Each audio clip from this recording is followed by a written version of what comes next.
E5 TV news కు స్వాగతం. ముందుగా హెడ్లైన్. తుపాకులు బుల్లెట్లను స్వాధీనం చేసుకున్న బీఎస్ఎఫ్. రైతు రుణ మాఫీలో దేశానికి తెలంగాణ ఆదర్శంగా నిలవాలి సీఎం రేవంత్.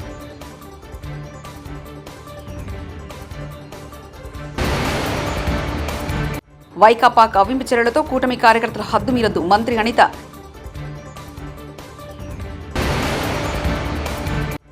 జనసేన పార్టీ క్రియాశీలక సభ్యత్వ నమోదు కార్యక్రమంలో శ్రీ నాదెండ్ల మనోహర్.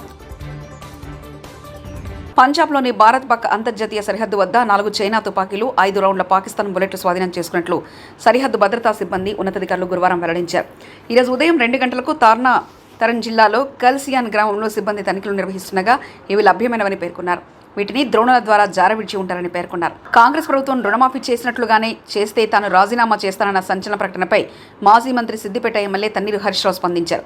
ఆగస్టు 15 లోపు రైతు రుణమాఫీ హామీని అమలు చేస్తే రాజీనామా చేస్తానని ఛాలెంజ్పై సోషల్ మీడియా వేదికగా కాంగ్రెస్ హడావిడి చేస్తుంది. దీనిపై హరీష్ ఓ ప్రకటన రూపంలో కౌంటర్ ఇచ్చారు. తెలంగాణలో రైతు రుణమాఫీ పథకం కార్యక్రమాన్ని ముఖ్యమంత్రి రేవంత్ రెడ్డి ప్రారంభించారు. తొలి విడతలో 1,00,000 వరకు ఉన్న రైతుల రుణాలు మాఫీ చేస్తున్నట్లు ప్రకటించారు. 11.50 లక్షల మంది రైతుల ఖాతాలో 6,98,000 కోట్లు జమ చేశామని వివరించారు. ఈ సందర్భంగా పలువురు రైతులకు సీఎం రేవంత్ రెడ్డి రుణమాఫీ చెక్కులు అందజేశారు. తెలంగాణ సచివాలయంలో ఈరోజు గురువారం వీడియో కాన్ఫరెన్స్లో రైతులను ఉద్దేశించి మాట్లాడారు. రాజీవ్ గాంధీ ప్రాంగణంలో శ్రీమతి సోనియా గాంధీ గారు 6 గ్యారంటీలను ప్రకటించి తెలంగాణ ప్రజలకు మన నాయకురాలు శ్రీమతి సోనియా గాంధీ గారు మళ్ళీ తెలంగాణ ప్రజలకు రెండవసారి మాట ఇచ్చిండ్రు. వారు స్పష్టంగా చెప్పిండ్రు.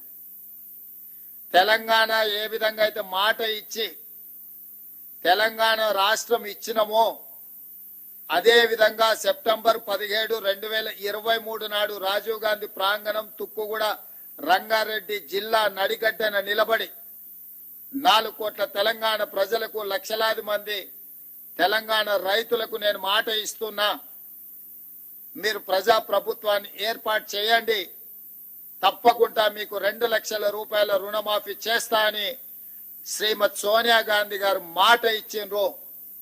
అందుకే ఈనాడు మా ప్రభుత్వం, మా మంత్రివర్గ సహచరుల సంపూర్ణ సహకారంతో రాహుల్ గాంధీ గారు మే 6, 2022 నాడు రైతు డిక్లరేషన్ లో చెప్పిన 2 లక్షల రూపాయల రుణమాఫీని సెప్టెంబర్ 17, 2023 శ్రీమతి సోనియా గాంధీ గారు ఇచ్చిన 6 గ్యారంటీలలో అత్యంత కీలకమైన 2 లక్షల రూపాయల రుణమాఫీని ఈనాడు ఏఐసిసి అధ్యక్షుడు శ్రీ మల్లికార్జున్ ఖర్గే గారి నాయకత్వంలో ఈ ప్రభుత్వం సచివాలయంలో కూర్చొని ధైర్యంగా, దర్పంగా తెలంగాణ రైతాంగానికి ఈరోజు బ్యాంకర్లు, అధికారుల సమక్షంలో 6,098 కోట్ల రూపాయలను మొదటి విడతగా 1,00,000 రూపాయల వరకు అప్పున్న రైతులకు మొత్తానికి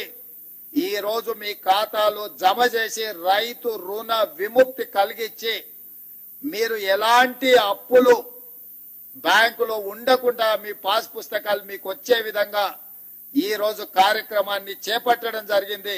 సంపూర్ణంగా ఇది జగన్ పాలనలో శాంతి భద్రతలు ఎలా ఉన్నాయో అందరికీ తెలుసని హోంమంత్రి అనిత ఎద్దేవా చేశారు. కొన్ని అరాచక శక్తులు తమ ప్రభుత్వ హయాంలో అశాంతి సృష్టించేందుకు ప్రయత్నాలు చేస్తున్నాయని మండిపడ్డారు. గత 5 ఏళ్లలో భాజపా, తెలుగుదేశం పార్టీ, జనసేనతో పాటు సాధారణ ప్రజలు కూడా ఇబ్బందులు పడ్డారని గుర్తు చేశారు. వైకాపా కవ్వింపు చర్యలతో కూటమి కార్యకర్తల హద్దు మీరొద్దని సూచించారు. ఇరు పార్టీల శ్రేణులు సంయమనం పాటించాలని కోరారు. ఏదైనా సమస్య ఉంటే చట్టపరంగా చర్యలు తీసుకుందామని విజ్ఞప్తి చేశారు. దానికి మళ్ళా కులాన్ని ఆపాదించాలి, దానికి పార్టీని ఆపాదించాలి అన్న ఉద్దేశంతో కొన్ని అల్లర్లకి దారితీసే పరిస్థితి కనిపిస్తూ ఉంది. ఏ రకంగానైనా గవర్నమెంట్ మీద బురద జల్లాలి అన్న కాన్సెప్ట్లో చాలామంది కొన్ని ప్రయత్నాలు అయితే జరుగుతూనే ఉన్నాయి. గౌరవ చంద్రబాబు నాయుడు గారు ముఖ్యమంత్రి వర్యులు చెప్పింది ఏంటంటే క్రిమినల్కి క్యాస్ట్ ఉండకూడదు, క్రిమినల్కి పార్టీ ఉండకూడదు. క్రిమినల్ ఈజ్ క్రిమినల్ అంతే. అది ఎలాంటి ఏ పార్టీ వాడైనా అనవసరం, ఏ క్యాస్ట్ అయినా అనవసరం, ఎవరైనా అనవసరం. క్రిమినల్ అన్నవాడు ఎట్టి పరిస్థితుల్లోని కూడా తప్పించుకోవడానికి లేదు, ఎట్టి పరిస్థితుల్లో శిక్ష పడాలి. ఇదే కాన్సెప్ట్. చంద్రబాబు నాయుడు గారు లా అండ్ ఆర్డర్ని కంట్రోల్ చేయగలరు, at the same time crime రేట్ని కూడా తగ్గించగలరు అన్న ఒక మంచి ఒపీనియన్ కూడా గవర్నమెంట్ ప్రజలందరిలోని కూడా ఉంది. దీన్ని ఏదో రకంగా డిస్ట్రాయ్ చేయడానికి కంపల్సరీగా ఒక రకంగా చెప్పాలంటే నేను చెప్పేది ఏంటంటే వాళ్ళ కక్ష సాధింపు చర్యలు అనొచ్చు, లేకపోతే కవ్వింపు చర్యలు అనొచ్చు, ఏదైనా కూడా కొన్ని ఇప్పుడు పొంగునూరు లాంటి సిచ్యువేషన్స్ అనేవి జరుగుతూనే మనకి కనిపిస్తూ ఉన్నాయి. ఈరోజు నేను ఒకటే చెప్తున్నా, తెలుగుదేశం పార్టీ కార్యకర్తలకు అవనేయండి, సామాన్య ప్రజలకు అవనేయండి. నేను ఎందుకు సామాన్య ప్రజల గురించి కూడా నేను మాట్లాడుతున్నానంటే, జగన్మోహన్ రెడ్డి గవర్నమెంట్లో తెలుగుదేశం పార్టీ వాళ్ళు ఒక్కలే ఇబ్బంది పడడం కాదండి, తెలుగుదేశం పార్టీ వాళ్ళు పార్టీల పరంగా రాజకీయాలుగా తెలుగుదేశం పార్టీ వాళ్ళు కానీ, జనసేన వాళ్ళు కానీ, బీజేపీ వాళ్ళు కానీ ఎన్ని ఇబ్బందులు పడ్డారో కామన్ పీపుల్ కూడా అంతే ఇబ్బంది పడ్డారు. భూ కబ్జాల విషయంలో కానివ్వండి, వాళ్ళ మీద దాడుల విషయంలో కానివ్వండి, డాక్టర్ సుధాకర్ లాంటి డాక్టర్స్ విషయంలోనే కానివ్వండి, డాక్టర్ అనితారాణి లాంటి డాక్టర్స్ విషయంలో కానివ్వండి, కామన్ పీపుల్ ఒక ముస్లిం కుటుంబం ఏదైతే ఆత్మహత్య చేసుకున్న సందర్భం కానివ్వండి, మిస్బా ఒక అమ్మాయి సూసైడ్ చేసుకుని 10th క్లాస్ అమ్మాయి సూసైడ్ చేసుకునే విధానం కానివ్వండి, చాలామంది స్నేహలత అనే అమ్మాయిని చంపేయడం కానివ్వండి, నాగమ్మ అనే అమ్మాయిని చంపేయడం కానివ్వండి, ఇలాంటి అంటే పొలిటికల్కి సంబంధం లేకుండా ఉన్న సివిలైన్స్ కూడా చాలామంది ప్రజలు కూడా ఇబ్బంది పడ్డారు. 5 సంవత్సరాలు చాలా ఇబ్బందులు పడ్డాం. ఈ 5 సంవత్సరాలు చాలా మేము నరకం చూసాం. సో ఈరోజు ఏదైనా ఒక విషయంలో ఒక ప్రొయాక్టివ్గా ఒక స్టెప్ తీసుకోవడానికి కొంచెం సిద్ధపడుతున్నారు కొంతమంది. నేనేమంటానంటే, మీతో పాటు అందరం సఫర్ అయిన వాళ్ళమే. అందరికన్నా ఎక్కువగా చంద్రబాబు నాయుడు గారు, పవన్ కళ్యాణ్ గారు కూడా సఫర్ అయ్యారు. చంద్రబాబు నాయుడు గారిని ఏ రకంగా ఇబ్బంది పెట్టారో మనందరికీ కూడా తెలుసు. పవన్ కళ్యాణ్ గారు నడి రోడ్డు మీద ఆయన్ని ఈవెన్ నగర బహిష్కరణ అన్న రకంగా కూడా ఆయన్ని ట్రీట్ చేయడం కూడా మనందరం కూడా చూస్తున్నాం. ఇటువంటి సిచ్యువేషన్స్లో ఈరోజు మనం అధికారంలో ఉన్నాం. అధికారంలో ఉండేటప్పుడు సంయమనం పాటించాల్సిన అవసరం తెలుగుదేశం పార్టీ కార్యకర్తలు కానీ, జనసేన పార్టీ కార్యకర్తలు కానీ అందరికీ కూడా ఉంది. ఎందుకంటే వాళ్ళు రెచ్చగొట్టే తీరులో ఉన్నారు. ఏ రకంగానైనా బురద జల్లే పరిస్థితిని తీసుకొస్తున్నారు. వాళ్ళు ఎంత తెలివైన వాళ్ళంటే, కోడికత్తి శ్రీను డ్రామా ఆడి ఒక్కసారి సీఎం కుర్చీలో కూర్చున్నారు, మళ్ళీ గులకరాయి డ్రామా ఆడి మళ్ళీ సీఎం కుర్చీలో కూర్చోవడానికి కూడా సిద్ధపడ్డ వ్యక్తులు వాళ్ళు. సొంత బాబాయిని చంపి తిరిగి ఆ రక్తాన్ని చంద్రబాబు నాయుడు గారికి రాయాలని చూసిన వ్యక్తులు వాళ్ళు. అలాంటి వాళ్ళు ఈరోజు 164 ఇంచుమించుగా మనకు మ్యాండేట్ ఇస్తే దాన్ని కూడా ఏదో రకంగా డిస్ట్రాయ్ చేయడానికి, గవర్నమెంట్ మీద బురద చల్లడానికి వాళ్ళు చేసే ప్రయత్నాలు చేస్తున్నారు. మీకు బాధ ఉండడంలో తప్పు లేదు, బాధ ఉంది కాబట్టి మేము ఏదో ఒక స్టెప్ వేస్తున్నాం అన్నది కూడా తప్పు. ఈరోజు చట్టాన్ని ఎవరు కూడా చేతుల్లోకి తీసుకోవాల్సిన అవసరం లేదు. చట్టం తన పని తను చేసుకుపోతుంది. దయచేసి ప్రతి ఒక్కరు కూడా సంయమనం పాటించండి. బోత్ పార్టీస్, నేనేం చెప్తున్నానంటే బోత్ పార్టీస్ మన తాలూకా రాజకీయంగా మన ఉనికి కాపాడుకోవడానికో లేకపోతే బురద జల్లే కార్యక్రమానికో కామన్ పీపుల్ని ఇబ్బందులు పెట్టే పరిస్థితి తెచ్చుకోకూడదు. దయచేసి ఈ విషయంలో ఎలాంటి వాళ్ళైనా అటువంటి సిచ్యువేషన్ క్రియేట్ చేస్తే కనుక చట్టం తన పని తను చేసుకెళ్ళిపోతుంది. లా విషయంలో ఎవరు కూడా అతీతులు కాదు. ఈ విషయం చెప్పడానికనే ఈరోజు మీ అందరి దగ్గరికి రావడం జరిగింది. దయచేసి ఒకటే చెప్తున్నా, అన్ని పార్టీల వారికి, ఇటు వైఎస్ఆర్సీపీ పార్టీ వాళ్ళకి, టీడీపీ పార్టీ వాళ్ళకి, జనసేన వాళ్ళకి అందరికీ కూడా మనం చట్టాన్ని ఏ రోజు కూడా చేతుల్లోకి తీసుకోవద్దు. మనం చట్టాన్ని చేతుల్లోకి తీసుకొని మనం వాళ్ళు చేసిన ట్రాప్లో మనం పడద్దు. నేను అది చెప్తున్నా, వాళ్ళు వేసిన ట్రాప్లో అనవసరంగా మనం పడద్దు. చట్టాన్ని ఎవరు కూడా చేతుల్లోకి తీసుకోకండి.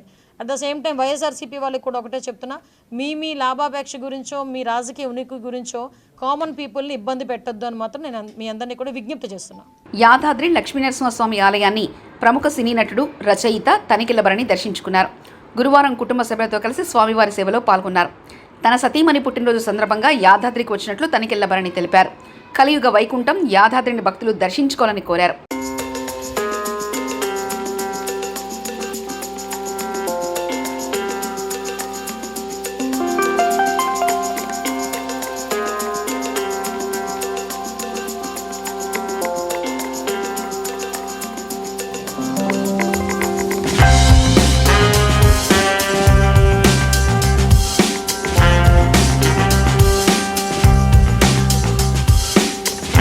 మా శ్రీమతి జన్మదిన సందర్భంగా మా కుటుంబ సభ్యులందరితో కలిసి ఈ యాదాద్రి రావడం జరిగింది. గతంలో వచ్చినప్పుడు కూడా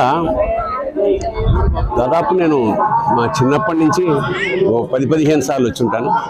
కానీ ఈ 2 ఏళ్లలో 2 సార్లు జరిగిన మార్పులు, దీని మీద ప్రభుత్వం గోల్డంత డబ్బు వెచ్చించి పరమ వైభవంగా, అంటే తెలంగాణలో తిరుపతి స్థాయిలో ఈ నిర్మాణం జరిగింది. భక్తులకి చాలా పరమానందంగా ఉన్నారు. ముఖ్యంగా నేను కూడా ఆ శిల్పాలు అయితేనేమి, పూజా విధానం అన్నీ కలియుగ వైకుంఠంలో ఉంది. భక్తులు అధిక సంఖ్యలో యాదగిరి గుట్టకు వచ్చి దర్శనం చేసుకుని చరితార్థులు కావాల్సిందిగా ప్రార్థిస్తూ ఓం నరసింహాయ. పార్టీ సభ్యత్వ నమోదు అంటే ఎమోషన్తో కూడుకుందని మంత్రి నాదెండ్ల మనోహర్ అన్నారు. విజయవాడలో జనసేన సభ్యత్వ నమోదు కార్యక్రమానికి ఆయన శ్రీకారం చుట్టారు. అనంతరం నాదెండ్ల మాట్లాడుతూ ప్రస్తుతం 6 లక్షల సభ్యత్వాలున్నాయని, ఈసారి 10 లక్షలు దాటాలని పిలుపునిచ్చారు. ఈ నెల 28వ తేదీ వరకు ఈ కార్యక్రమాన్ని నిర్వహిస్తామన్నారు. తమ సభ్యత్వంతో పాటు 5 లక్షల బీమా ఇస్తున్నామని వెల్లడించారు. భాగస్వాములు అవ్వాలని తపనతోటి రాష్ట్ర వ్యాప్తంగా ఎంతోమంది జన సైనికులు వీర మహిళలు నిల్చున్నారు. మొదటి సంవత్సరంలో ఆ రోజు కరోనా తీవ్రంగా ఉన్నప్పుడు 1 లక్ష సభ్యత్వం చేయగలిగాం 2021లో.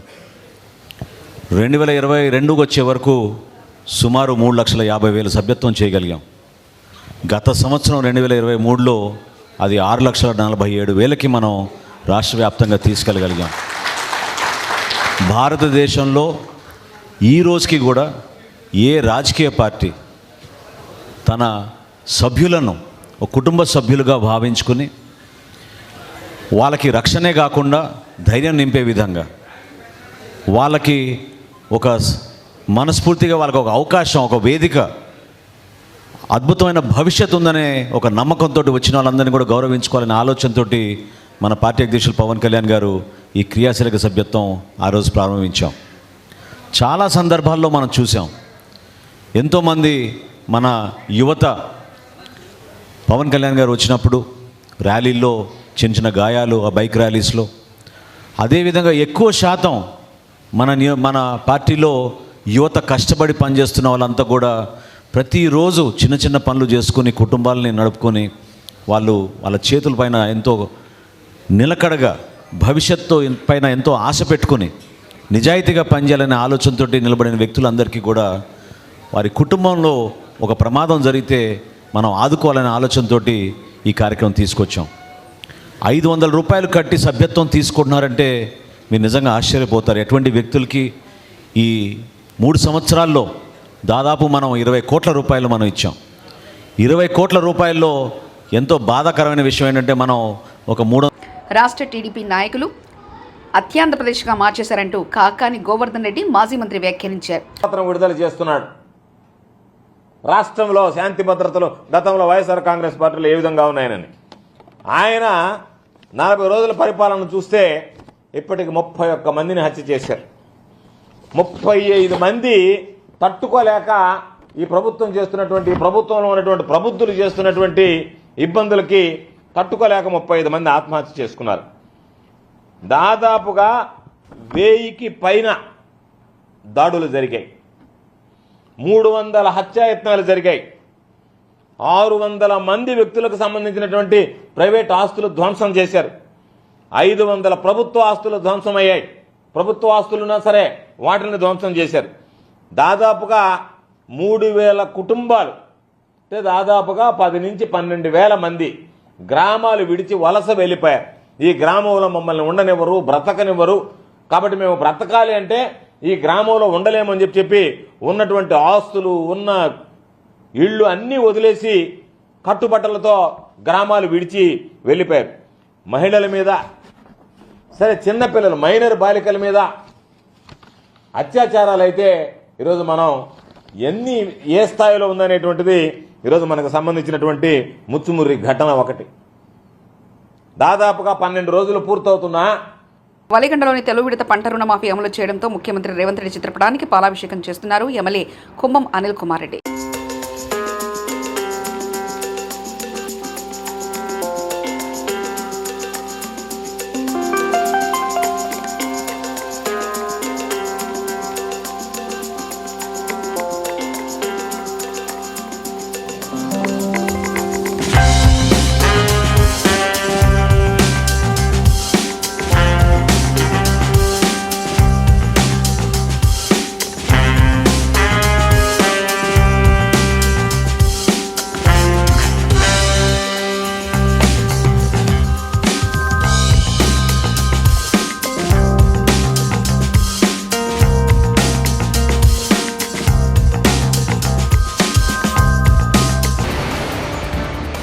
తుపాకులు, బుల్లెట్లను స్వాధీనం చేసుకున్న బీఎస్ఎఫ్.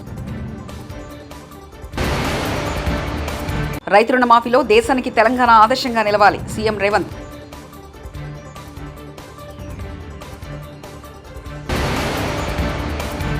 వైకాపా కవ్వింపు చర్యలతో కూటమి కార్యకర్తల హద్దు మీరొద్దు మంత్రి అనిత.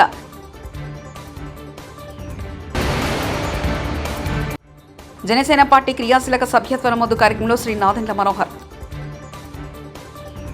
ఇవి బులెటిన్ విశేషాలు. చూస్తూనే ఉండండి E5 టీవీ న్యూస్.